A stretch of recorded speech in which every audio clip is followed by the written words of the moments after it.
Bueno, buenos días. Muchas gracias a los medios de comunicación por haber acudido a esta conferencia de prensa, donde tenemos la presencia de organizaciones de la sociedad civil muy importantes que, al igual que nosotros, se encuentran preocupadas por el tema del nombramiento del ministro a la Suprema Corte de Justicia de la Nación.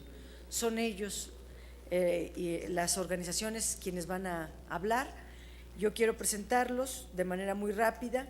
Está la Comisión Mexicana para la Defensa y Promoción de los Derechos Humanos, AC, Fundar, Centro de Análisis e Investigación, AC, Grupo de Información en Reproducción Elegida, AC, el Instituto Mexicano de Derechos Humanos y Democracia, Asociación Civil, designaciones, el artículo 19, Iván García Gárate, del Observatorio de Designaciones Públicas, Alma Beltrán y Puga, del Grupo de Información y Reproducción Elegida, AC, que son justamente quienes van a tomar la palabra. Le daría la palabra a Alma Beltrán y Puga, del Grupo de Información y Reproducción Elegida. Gracias. Pues muchas gracias, buenos días a todos y todas. A Gire le da mucho gusto estar aquí, le agradecemos a la senadora Dolores Padierna y a todo su equipo por la organización de la conferencia. También me da mucho gusto estar con mis colegas de las organizaciones civiles. Estamos aquí porque estamos muy preocupados respecto del proceso de elección y designación del próximo ministro de la Suprema Corte. Este es un cargo muy relevante para el país. Desde Gire hemos visto que en los perfiles de los candidatos hay una ausencia de mujeres, lo que es preocupante porque no hay perspectiva de género de entrada. Ni de mujeres ni de hombres que pudieran representar la perspectiva de género. Sabemos que ninguno de los candidatos tiene un trabajo fuerte previo en materia de derechos humanos y eso también es bastante preocupante. Estamos aquí porque nos parece que esta designación debió de haber tomado en cuenta una carrera no solamente judicial, sino aquellos candidatos o candidatas que tuvieran una idoneidad para representar pues un cargo tan relevante en la máxima casa de justicia del país. Y pues actualmente con la reforma constitucional de derechos humanos esto se debió haber privilegiado personas que tuvieran conocimientos en la materia, que tuvieran antecedentes de su defensa. Entonces pues sí estamos muy preocupados porque no vemos que ninguno de los tres candidatos que actualmente se perfilan cumplan con esta idoneidad. Le dejaría la palabra a la senadora. A Iván García Gárate, de Observatorio de Designación Pública. Muy buenos días, muchas gracias. A nombre del Observatorio Ciudadano de Designaciones Públicas, que colabora a Fundar y Artículo 19, también agradezco el espacio que se nos ha dado para poder dar nuestras opiniones y nuestras preocupaciones sobre este proceso de designación de ministro de la Suprema Corte de Justicia de la Nación. Uno de los elementos más importantes de preocupación que tenemos como Observatorio Ciudadano es que en este proceso la mayoría de las opiniones están decantando a favor del candidato Eduardo Medina Mora, y esto en términos de independencia y autonomía judicial es bastante peligroso. Con la presencia de un personaje que ha tenido una vida política y que está ligado a diferentes grupos políticos de este país, su presencia en la Suprema Corte de Justicia de la Nación pone en riesgo la independencia y la autonomía judicial necesaria para que este órgano cumpla con sus funciones de manera más objetiva y de manera más precisa. Uno de los elementos más importantes del derecho de acceso a la justicia es que el Poder Judicial sea independiente y sea imparcial, tanto de los poderes políticos, tanto de los poderes económicos, como de otros factores externos u otro tipo de injerencias. Entonces, en ese sentido nos preocupa que la candidatura de Eduardo Medina Mora, que es la que se perfila como mayoritaria en este proceso, sea la que se consume en un momento determinado y que llegue a la Suprema Corte de Justicia de la Nación alguien que puede poner en riesgo esta independencia judicial y que puede poner en riesgo esta autonomía judicial.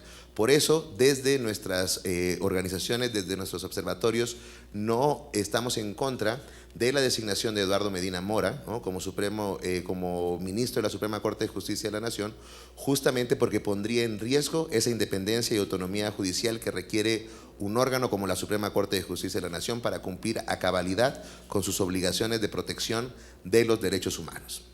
Muchas gracias. Le pasamos la palabra a Samuel Kenny, de Fundación para la Justicia y el Estado Democrático de Derecho. Muchas gracias. Nada más para volver sobre el tema que señaló Alma de Gire, estamos muy preocupados por el proceso y la ausencia de mecanismos de verificación de los antecedentes de los candidatos, la ausencia de verificación de los datos disponibles de los escritos, en qué momento se ha estudiado lo que mencionaron, por ejemplo, los candidatos en sus escritos, cuál es su visión de la Suprema Corte al nivel jurídico. Por ejemplo, en su escrito, algunos candidatos tienen interpretaciones sobre cómo se pueden, cuál es el estándar más alto, si son los tratados internacionales o la Constitución, pues van en contra de la postura actual de la Suprema Corte. No hubo, más allá de la garantía formal de enviar escritos, no hubo posibilidad de verificar lo que han dicho, y ahora estamos frente a esto, a esta situación donde parece que es un trámite. Cabe recordar que existen estándares internacionales aplicables en elección de jueces de altas cortes, y como lo dijeron los compañeros, se necesitan perfiles con capacidades jurídicas comprobadas, a reputación intachable. Además, existen otros mecanismos. Por ejemplo, ¿por qué no inspirarse de los modelos de República Dominicana, Colombia, Uruguay, donde la terna está enviada por el Consejo Superior de la Judicatura? Causa un problema en términos de equilibrios de poder bastante fuerte y no fortalece el Estado de Derecho. Decimos todo esto porque ahora hay muchos elementos que crean polémica sobre varios candidatos, y en particular uno, y que no se pueden verificar. No se puede verificar si dijo toda la verdad, si todas sus declaraciones están respaldadas. Por ejemplo, otro de los factores es que uno de los candidatos entregó su declaración patrimonial. Pues hubiera sido mucho mejor verlo desde antes y verificar si no hay posibles conflictos de intereses con todos los candidatos. Para todos estos motivos estamos sumamente preocupados, no únicamente para la elección que probablemente vendrá en los días que vienen, sino para las dos próximas que vienen en noviembre de este año. Se trata de una Suprema Corte, se necesitan mecanismos de verificación, y eso que implica no únicamente solicitar muchos escritos, sino tener el tiempo de verificarlos, de balancearlos, de investigar. Y para esto solicitamos que haya más tiempo. Nos dieron media hora para verificar los escritos de los candidatos. Eso, y hacemos un llamado a la Comisión de Justicia para ampliar el término entre el envío de los escritos de los candidatos y la posibilidad de mandar preguntas precisas en cuanto a lo que escriben los candidatos desde la sociedad civil. Y ahora, desafortunadamente, estamos en un debate que se enfoca sobre un solo candidato y no hemos tenido un debate claro y conciso. Esos son los principales problemas que veamos, y se necesita hacer mucho más. Gracias. Bien, antes de pasarles el micrófono a ustedes, si quisieran hacer alguna pregunta, yo solo diría que los tiempos en efecto han querido hacerlo a toda velocidad. Apenas acaba de comparecer, todavía no se posicionan los nombres, no se conocen todas las trayectorias, como lo marca la Constitución en el artículo 95, de las características, requisitos que deben de cubrir las personas que vayan a integrar o ser ministros de la Suprema Corte de Justicia de la Nación y ya mañana quieren votar. Yo simplemente diría, es una terna a modo para nombrar a Medina Mora como ministro de la Suprema Corte.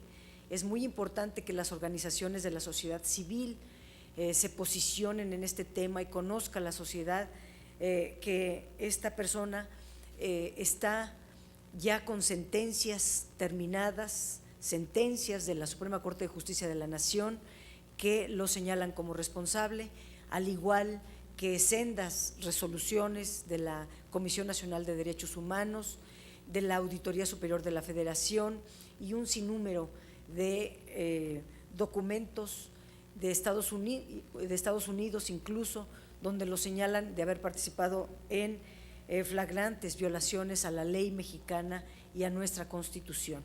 Medina Mora está relacionado con la represión brutal los días 3 y 4 de mayo de 2006 en San Salvador Atenco, con la irrupción violenta de la Policía Federal en la huelga de los trabajadores de Sicarza, donde la propia policía mató a 2 trabajadores, la intervención de la Policía Federal en el conflicto de Oaxaca, reprimiendo a los integrantes de la Asamblea Popular de los Pueblos de Oaxaca.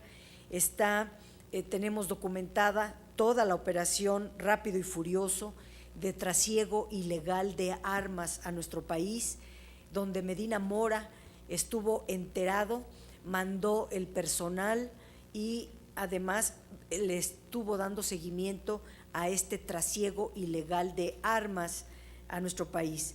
Con el asesinato o la negligencia en las investigaciones del asesinato del periodista estadounidense Bradley Roland Will en el marco del conflicto social de Oaxaca en 2006, tuvo que ver con el encarcelamiento injusto e ilegal que sufrieran por 3 años 3 indígenas, Jacinta, Teresa y Alberta, con las agresiones y persecución al padre Solalinde, con la captura y secuestro y tortura de la periodista Lidia Cacho, con la negligencia y ejercicio indebido de la función pública en el caso de la minera Pasta de Conchos, con el uso y abuso de testigos protegidos, incluidos testigos protegidos que eran parte de los cárteles de la droga, con juicios paralelos mediáticos para presionar a jueces y magistrados, con el uso faccioso de las instituciones con fines político-electorales, y fue un opositor sistemático a los derechos de la ciudadanía por litigar en contra de la ley de salud, entre muchas otras cosas que tenemos documentadas. Una persona con este perfil evidentemente no cubre los requisitos que señala el 95 de la Constitución, que entre otros exige tener prestigio público, honorabilidad y no estar vinculado a ninguno de los hechos como estos.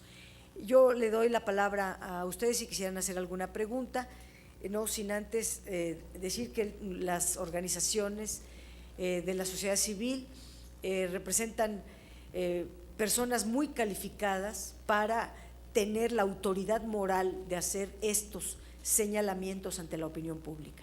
Tenemos una pregunta de Vanessa Guzmán, de Cuadradín. Buenos días, senadora. Quisiera preguntarle si ya tendrán algún indicio en cabildeo al interior de los grupos parlamentarios que les hagan suponer o tener la precisión de que será Medina Mora quien se ratifique como ministro de la Suprema Corte. ¿Cómo va esto al interior también del grupo parlamentario del PRD? Sí, desde que llegan las ternas se sabe quién es el palomeado y que en realidad nada más se ocupa al Senado de la República como oficialía de partes y que es un reparto de las élites, son decisiones de élite donde no se permite ni siquiera que el grueso, el conjunto de las y los senadores estudien a fondo los casos, no se admite que organizaciones de la sociedad civil o que ciudadanos puedan opinar. Recibimos 24,000 firmas de ciudadanas y ciudadanos que se oponen a la nominación de Medina Mora como ministro de la Suprema Corte.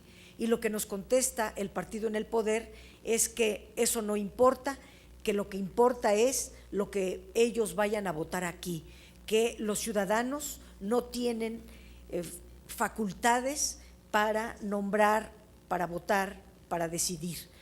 Pero hay que decir que en una democracia, pues quien manda son justamente los que emiten sus votos en las elecciones, y que los que estamos aquí pues somos mandatarios de quien nos elige y no al revés. Sobre este punto, a mí me gustaría señalar lo siguiente. Yo creo que para evitar trascendidos de qué está pasando al interior de los grupos parlamentarios, uno de los elementos centrales tendría que ser que cada uno de los grupos parlamentarios dijera abiertamente, y los senadores también lo dijeran abiertamente, por qué candidato están votando y las razones.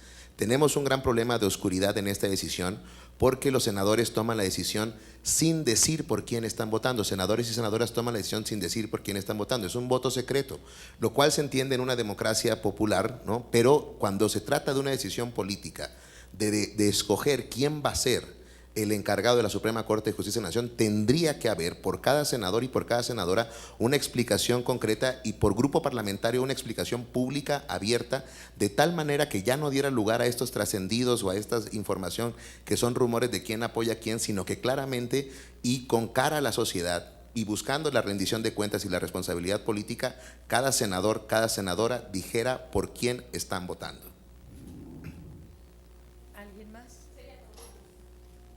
Bueno, pues como se palmó con otra conferencia de prensa en la presidencia del Senado, le damos las gracias a ustedes por haber venido, y vamos a pasar tanto el video como los comentarios de las organizaciones y los perfiles de las organizaciones que hoy nos acompañaron en esta conferencia de prensa. Muchas gracias.